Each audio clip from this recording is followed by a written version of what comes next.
благодаря на семейството на господин Гавазов за идеята и за това, този всеотдаен труд, който те положиха, тази изложба да бъде възможна. Сега искам да дам думата на госпожа Томова, която да каже малко повече и за автора. Сега, виждайки, кои сме се събрали, усещам толкова много топлина и толкова едно силно домашно присъствие, защото аз точно така усещам присъствието на Заимов на училището, което не събра всички нас и Евгений. И понеже знам, че всички тук сме водени от дълбокото си уважение и любов към Евгений, и всички в този момент бихме искали той да бъде сред нас. И тогава, когато е тъжно, има един текст, който лично на мен много ми помага. И това е текста от Еклесиаст. И ще ви прочета малко от него. Всичко си има време. Време има за всяка работа под небето. Време да се родиш и време да умреш. Време да съдиш и време да скубиш на съденото. Време да убиваш и време да ликуваш. Време да събаряш и време да съграждаш. Време да плачеш и време да се смееш. Време да тъгуваш и време да играеш. Време да разхвърляш камъни и време да събираш камъни. Време да прегръщаш и време да избягаш прегръдки.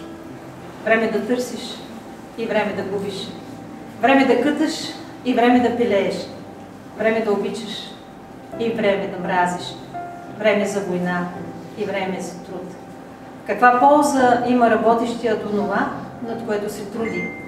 Видях тая грижа, що Бог е дал на синовете човешки, за да се упражняват в това.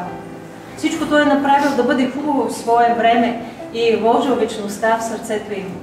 Макар и човек да не постига от началото до края делата, които Бог е сътворил. Бог е вложил вечност в сърцата. Ето за това изречение се хваща.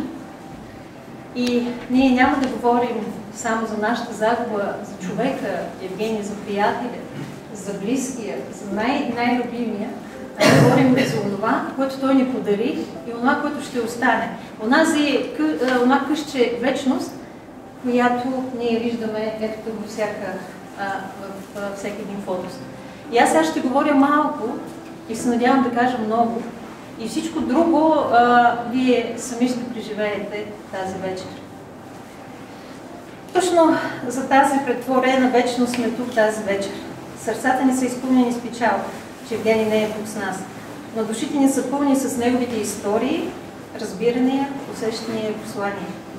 Всяка една снимка е уловила миг от красотата на света и го подарила на този, който му учи да го види.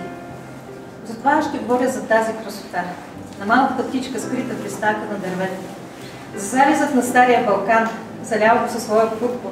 За облаците, разпръснали среброто си над хоризонта. За безкрайния път на водата, за кълдърма по старите карловски улици.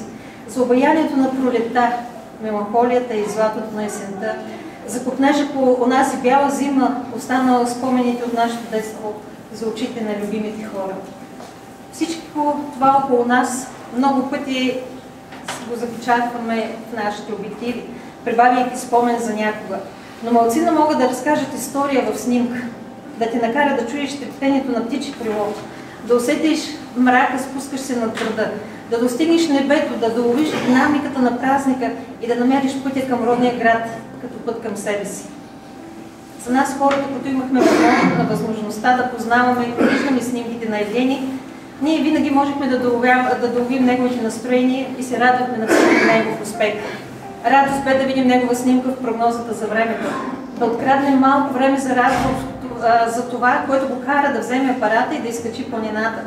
Да има онзи птичи поглед над града и нещата, да дадем с часове на тези малки птици, които са толкова пъстри и красиви, а остават невидими за нас. Така стана, че аз свързвам сезоните с някои от снимките на Евгений. Есента са докосващите се върхове на позлатени дървета, толкова спокойно и красиви, дигащи нагоре. И няма небе, има само устремени към него дървета. Зимата са заскрижения Балкан и пътя, който води към моя роден град. Има ли път? Има посока, има завръщане, има радост и надежда. Пролета са сътналите икони на прасковата и небето онова дълбоко, безбрижно, пролетно небе. Лятото с очите на едно дете, което растеше пред нас. Малкото момиченце събрало толкова любов и даваше толкова любов. И ще спра до тук. Всеки има своите преживявания с снимките на Евгений, с неговото присъствие, с благия му характер и всевиждащото фотографско око. За мен Евгений ще остане безкрайното синьо небе, взревено от вечерната здрач и пътя, водиш към хората, които обичам. Благ и милостив е Бог.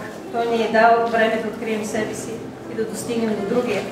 Дал ни е възможност за вечност, защото любовта е вечност. Защото сътвореното с любов е вечност. Защото даряването и получаването е вечност. С това благодаря ти, Евгений.